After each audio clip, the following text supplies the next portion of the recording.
Alright, welcome back again to episode 2 of Sorcery. So we reached the fork in the road. We were a bit mean to an old lady and we spilt a stew. We got attacked by bandits. We cast a spell, the only spell that we could remember, and then we luckily got out of that. We're down to 7 out of 10 stamina because of the stinky air. We've got 1 ration of food left and there's a fork in the road and we're not wearing sunglasses. Okay, let's go.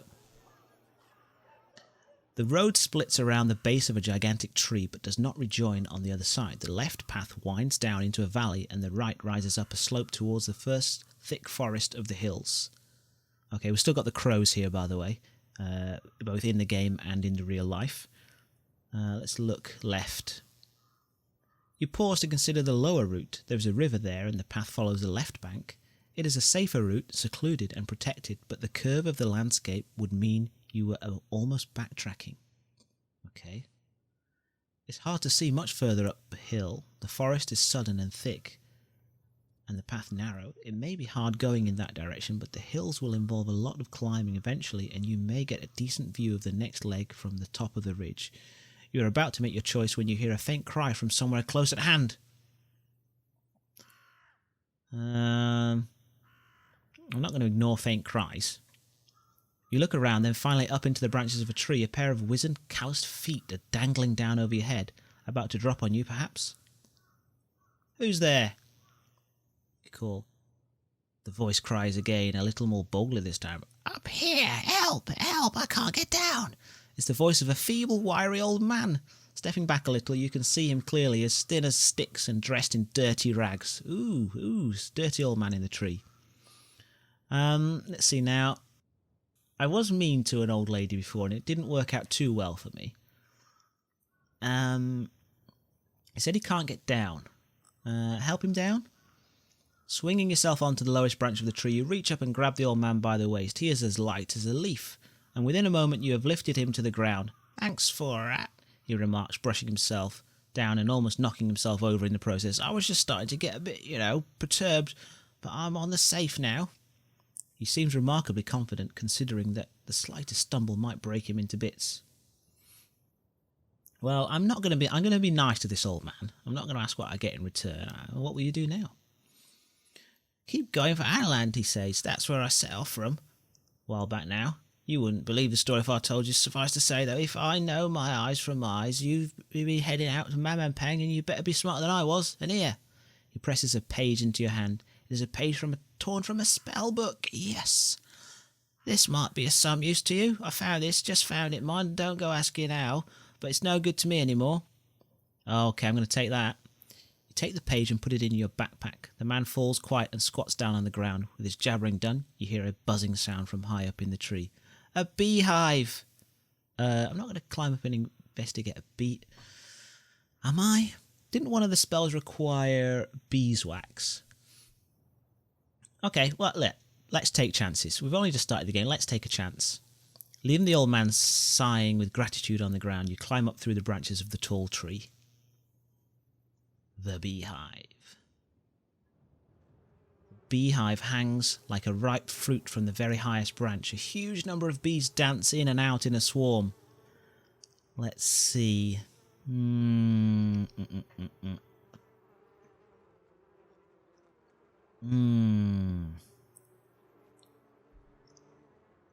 There was a spell, which I cannot remember, and you can't access the spell book right now. Wasn't it dumb? Dumb? Should I try that one? Can I use magic? Cast a spell? Dumb? Come on.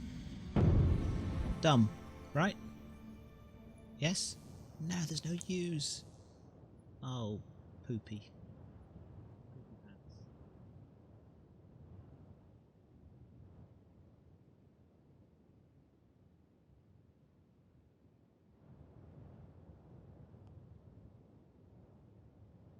Was it?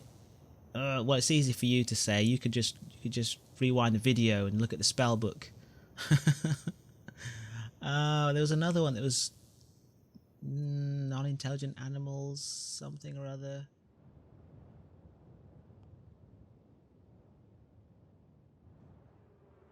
Do I have to cast a spell now? I don't need to cast a spell, do I?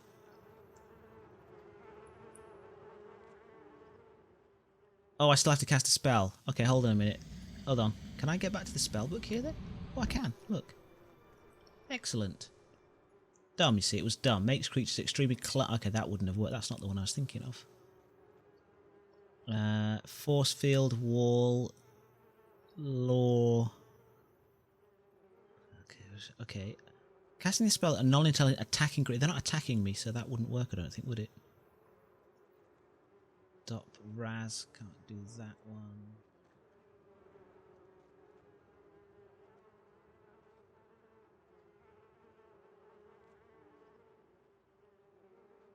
Any creature reducing its movements and reactions about a sixth of its normal speed, the creature appears to move as in a dream sequence, making it much easier to evade or defeat. Does? Can I do a does on these guys? Can I do a does?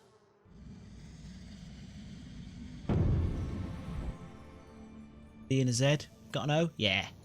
Alright. D. O. Z. D O Z. See, I say Z. Causes slowness.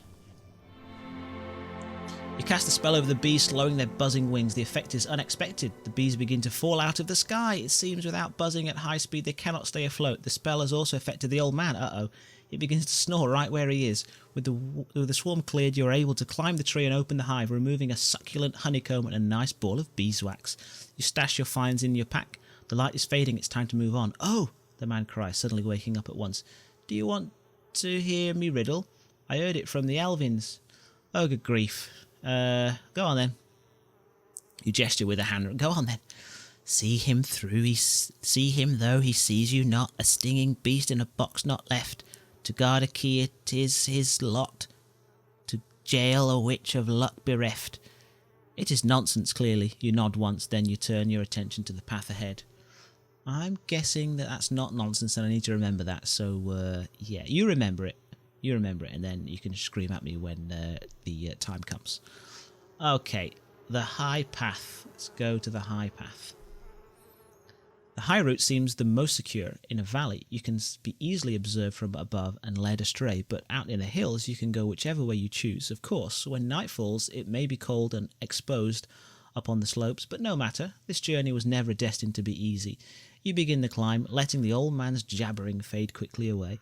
The path winds upwards into the hills and into the cover of a wood. The afternoon sun glints through the trees and plays tricks on your eyes.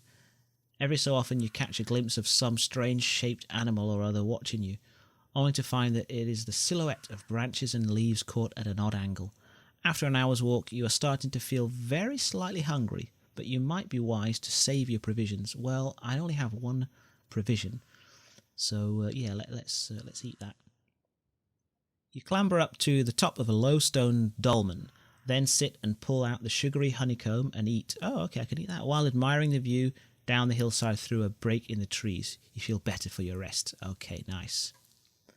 Did that only restore 1 stamina? Time to move on. You stand and put on your pack, on which you had been sitting to prevent any creatures getting in, or any of your things falling out. Then you return to the path. The climb continues, and the path twisting this way and that. The air grows cold and the sun flickers on the horizon, then sets, making it hard to see your way. But the moon is full, and when twilight is done, it will be bright once more. Okay, this is nice, nice. This is a nice journey. It's like a little bit of a stroll through the woods. I'm thinking it's going to get a little bit more dangerous soon. Make a camp. Keep walking. Make a camp. Make a camp. I don't want to be walking around at night, do I? But to tie yourself out on the first day would be inauspicious. You settle down to make a camp for the night in a natural shelter provided by the roots of a tree of 3 gigantic intertwined trees. Your backpack will serve for a pillow and your cloak for a blanket. Before settling to sleep, you check through your pack. You have 1 meal's worth of rations left. I am going to settle down to sleep. That picture does not look good. You lay yourself out on the ground and are quickly asleep. The moon is full and high in the sky when you next open your eyes. You feel warm and more cosy than you did before, as if wrapped in a gigantic blanket. Oh, that's nice. There is a pain in your leg. Oh, that's not so nice. That does not look good. Oh, sharp teeth. Slowly you realise what is happening. A giant bat has settled on your chest and is feeding on your leg. Oh, that's horrible. Oh my god. Oh my god. Okay, can we look at this? Oh, we can look at the spell book. That's great. This makes things much easier for me. Okay. Well, we need to check what letters we've got as well. What was the one that needed beeswax anyway? Raz. By rubbing the wax on any bladed weapon and casting the spell, the blade will become razor sharp and do at least double its normal damage. Oh yeah. Oh yeah. Let's cast a spell. Raz. Let's cast us some Raz. Oh dear. We're not going to be able to cast Raz. We'll not be casting any Raz today, will we? Damn it. No Raz will be cast today. I've only got 6 stamina left, or 7.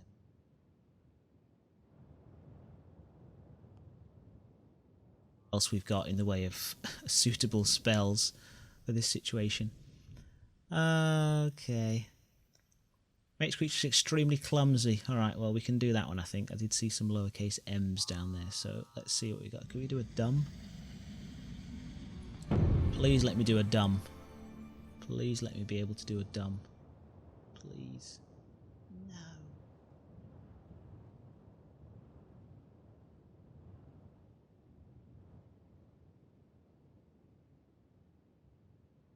Dumb. Ah, that is so dumb.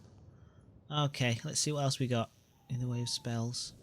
There must be something appropriate for this situation here. Knowledge and control.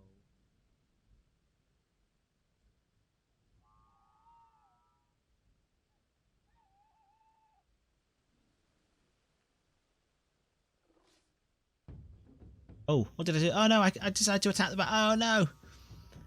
Okay, well he's small. Come on, let's go full on charge. Boom. The bat's great wings buffet at your face, making it hard to see. You swing your wildly, hoping to chop it from the sky as the bat comes for you with claws and gnashing teeth. The bat is flying erratically now.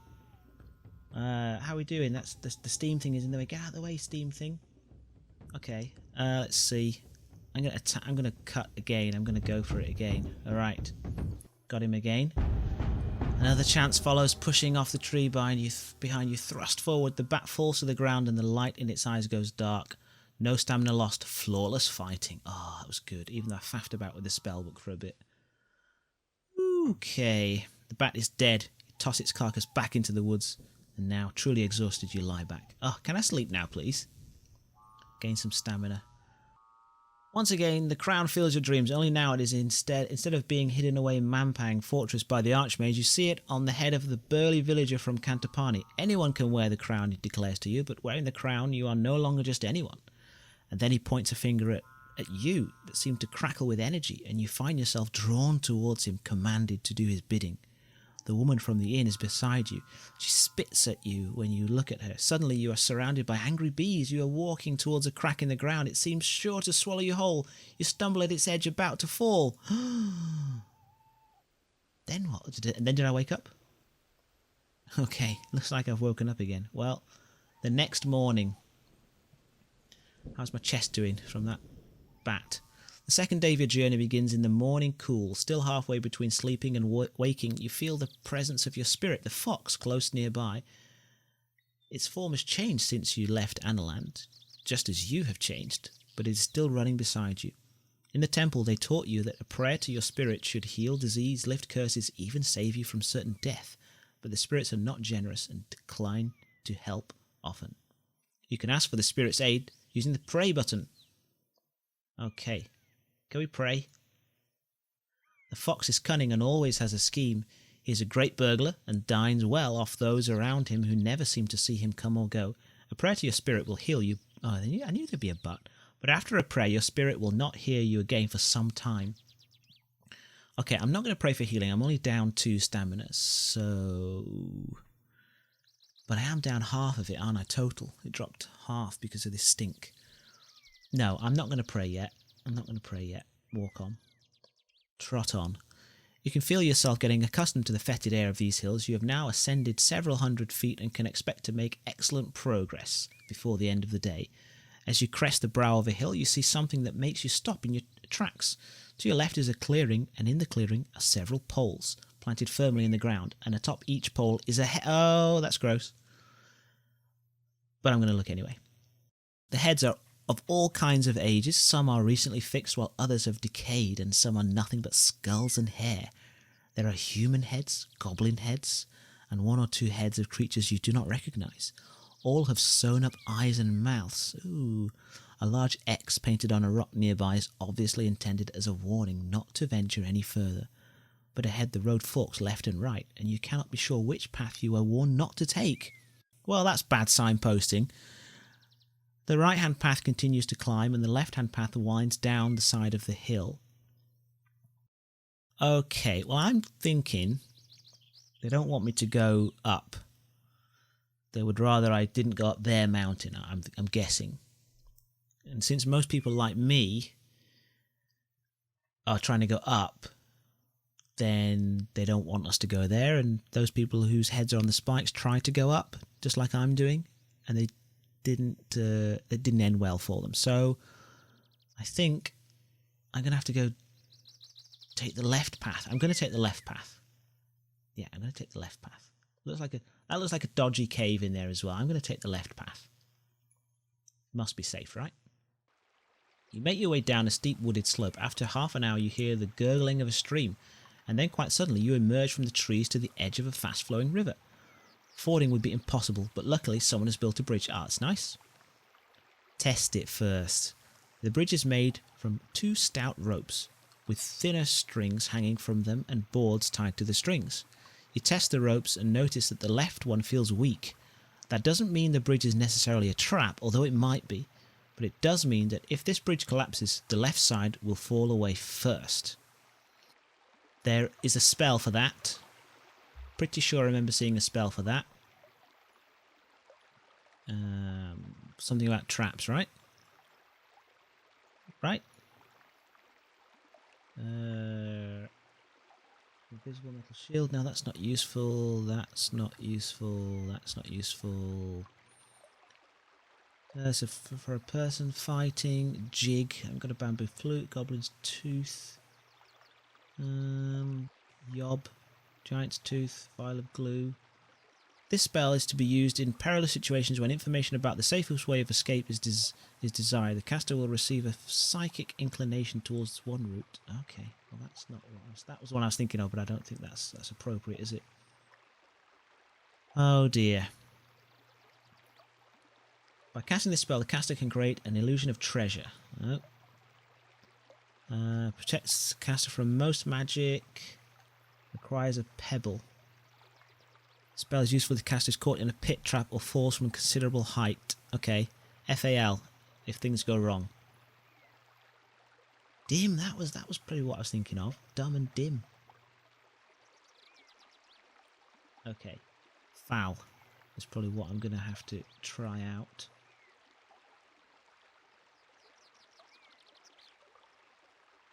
Bench, skull cap. Quite wow, there's loads. I can't go through all these right now.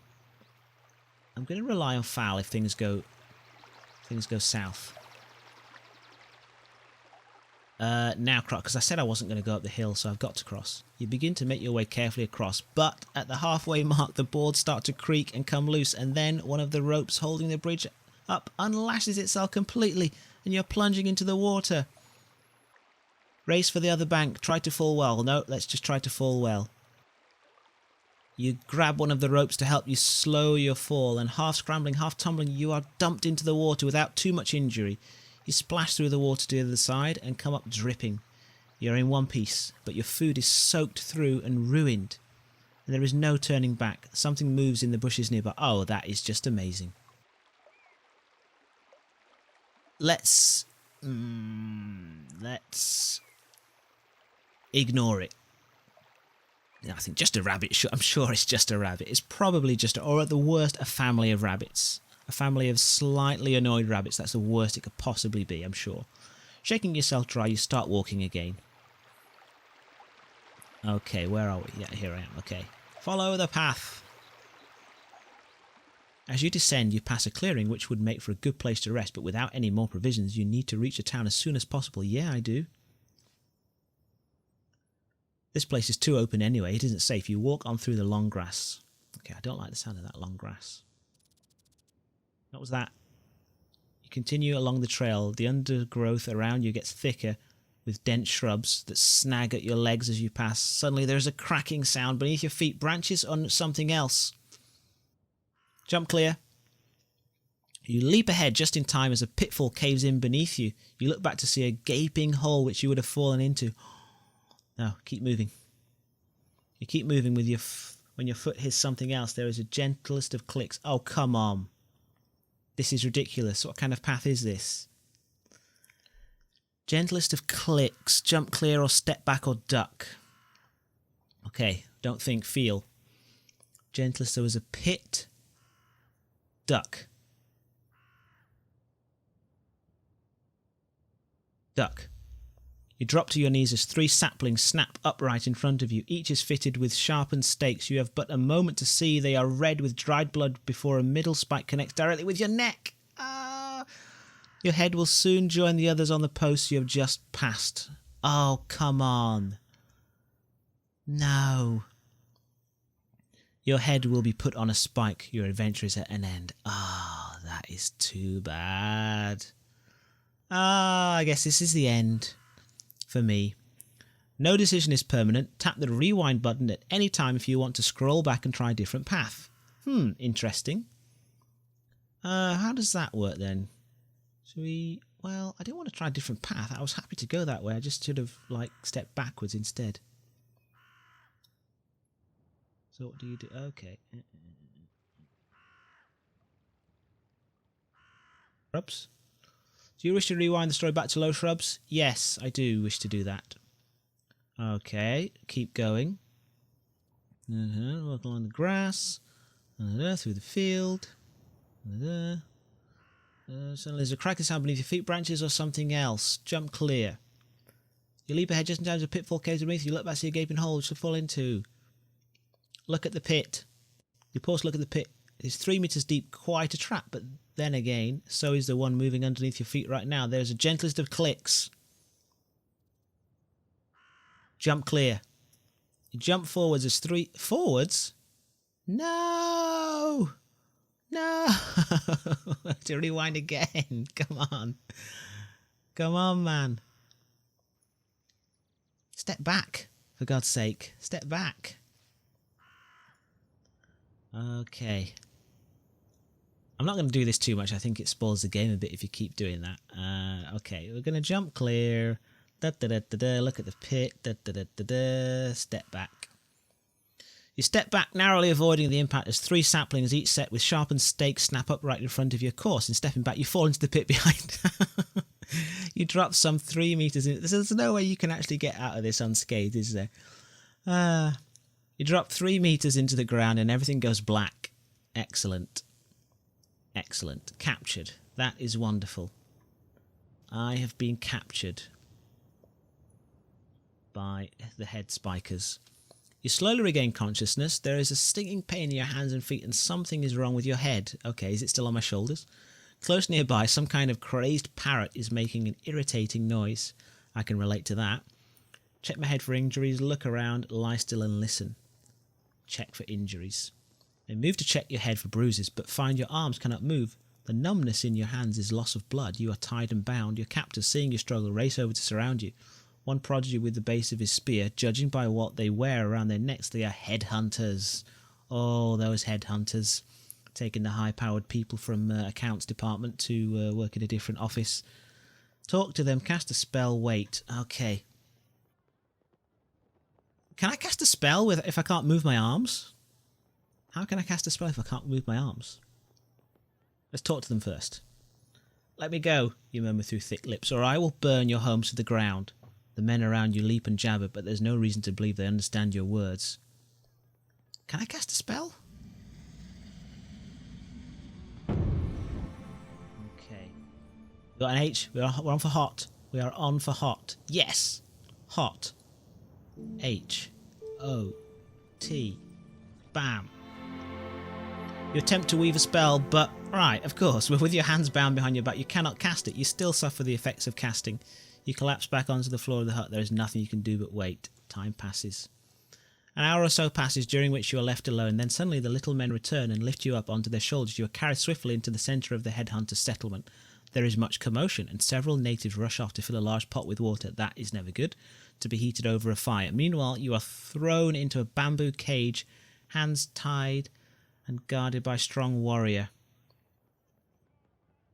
The only thing I can do is pray for aid. You concentrate, clear your mind and level your soul. Lift a prayer to your spirit, the fox. Your spirit offers freedom, escape and aid for wanderers. You require all three, but nothing happens. You try again, but it seems your spirit has abandoned you. Perhaps Analand is lost after all. You try to maintain your calm and wait, watching for an opportunity, but one does not come. After an hour or so, a crowd of headhunters has gathered outside of your cage. They are singing and dancing and sharing wine.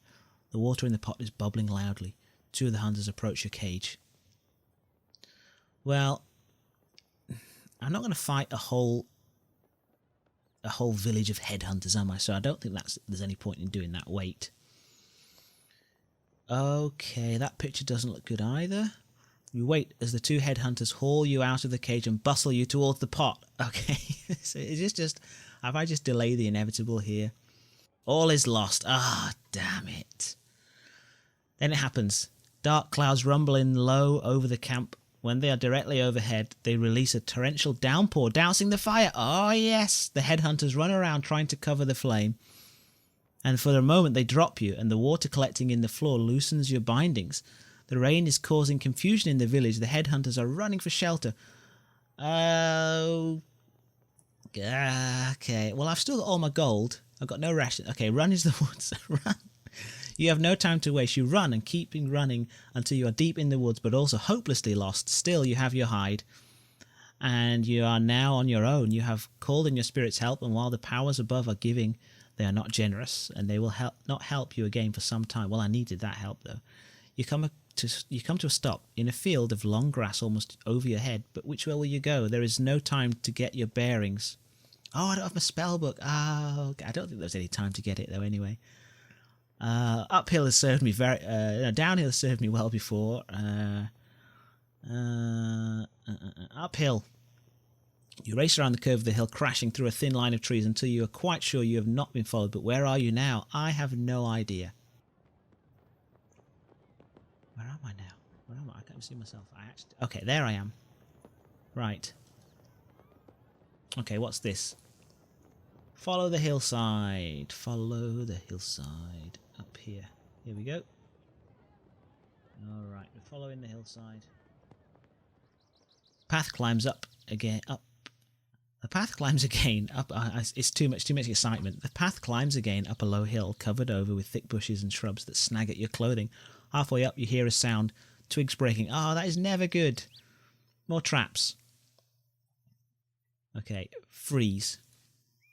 You freeze as a large creature the size of a bear emerges directly in front of you. It has black and white fur and a long bushy tail that trails out behind it, growls menacingly. Oh, come on.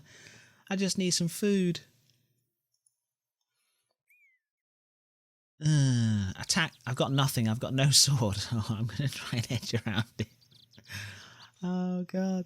Leaving the main trail, you slip through the shrubs around the creature. Its patch is clearly the square of dirt through which the path leads. It watches you to ensure you don't come too close, but it doesn't attack. After a few minutes of this, you are on the other side and able to continue. The path leads down through another valley and back up another hill. 2 hours pass. I must be so hungry now. I must be super, super hungry. Okay, right. There's a village. Civilization. The sun is now just past its zenith, and everywhere a dusty heat rises from the baked earth. You begin to think about where you will stay for the night. Another night sleeping out in the open will be best avoided, but then you see a small village set into the hill. I need that village. Smoke rises from the stacks. The houses are well set, with stone at their bases and thatched roofs. Okay, this is good. Of grasses and thick leaves. There is unusually more than just one street running through the centre of town, but it is as though this place, once rich, has had its heart scooped away. Litter surrounds the buildings, and on the edge of the village are rows and rows of empty, abandoned houses. You continue your slow trudge along the path. Avoid the village. No, enter the village. Enter this village. I don't care. As long as I'm not going to chop my head off. You walk into the village. Young hill dwellers pass you and stare at your strange clothes. Very rude. Their own attire is rough by comparison to your gear. They wear their hair long but piled up on their heads. These people are ghastly poor. The village is like a ghost town here on the knife edge of the backlands. Okay, well they're in pretty much a similar situation to me then. Talk in the ale house. Rest at the inn. Talk in the ale house. So I'm going to talk. Walking down the single road, you quickly find a hut with its front covering pulled wide open and the smell of brewed beer coming from inside. You go in. Several hill dwellers are here, talking gruffly. When you enter, they watch you in with understandable caution. Oh. The owner of the hut comes over to you. Welcome to Kristatani, he declares. What do you want? Let's greet you. Let's be friendly. I need friends. Give me whatever you have, he replied. Ale is 1 gold piece, he answers. Please sit. You go over to the table where the hill dwellers are. Sit with the oldest men, sit with the youngest men. The oldest men. They got knowledge. You turn your attention to the oldest man at the table. Whatever face he once had is lost in a labyrinth of wrinkles, and his skin is the colour of tanned hide from a lifetime in the beating sun.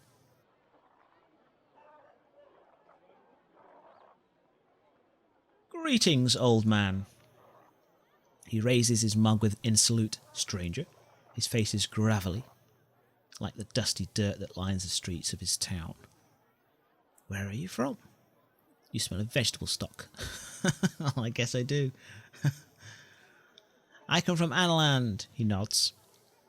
Not many has crossed through the Cantapani gate in either direction, if you know what I'm saying. I understand you. He grins and picks his teeth with a fingernail. They say there's a war coming, something to do with a crown. A crown? You ask cautiously. The crown of kings, he says. They say it's how a leader leads. Without the crown on your head, no one will follow you. The crown can raise an army from the farmyard or command a population to walk into the sea. He shakes his head. Sounds like a bad idea if you ask me, but if someone's got to wear it, I'd rather they were in Analand than Mampang. You sip your beer. The old man exchanges glances with the younger men sitting opposite. Okay, ask the old man about the area. Can you tell me something about this region? You ask. Kristatani? Certainly. I'll tell you that around here we're always glad to help out strangers. No. Tell me what lies beyond this town. Beyond Kristatani there are 2 paths, he says. One takes you past Aliana's home, and you will need your wits about you if she's there. The other leads up into the hills, and Liaki, domain of the Great Ones. Either way you choose, I wish you the luck of Sindler on your journey. Well, who is Sindler? God of hopeless causes, the man replies and laughs. The crowd in the inn is starting to thin out. You finish your beer in a single draught. Oh yeah, I'm super thirsty. And get to your feet. You make to leave the inn. The owner stops you, holding out his hand. Yes, I'm not going to be knocking anyone aside. You pay him his gold piece and step out into the street. You look this way and that, trying to decide what to do next. Then you realise the old man has joined you once more. He grabs your shoulder and presses a fruit into your hand. Bomba, he declares through fermented breath. I grow them myself. Good for the stomach. He pats your belly and walks away, swaying slightly. You turn the old man's gift over in your hands. It is a thick, rinded fruit that keeps well and will be highly nourishing when you decide to eat it. Its only drawback is its incredible weight. It is now evening and time to sleep. Okay, let's see. Items, rations. Bomba fruit. Eat that bomba fruit. Oh my gosh. So, do I still have my spell book? I do. So what did I leave behind? My sword? Do I still have my sword? Weapons? So I do still have my sword. So I didn't leave anything behind. Yay! They were going to cut me sword and all. Okay, let's find an inn, and I think we're going to call this one to a close here as well. The village is small enough that you find an inn simply by walking around. The woman who runs the place stands in the doorway with her arms folded. Are you from the king? She demands. Alright, I'm going to leave that option until the next episode. Thank you very much, and see you next time for more sorcery.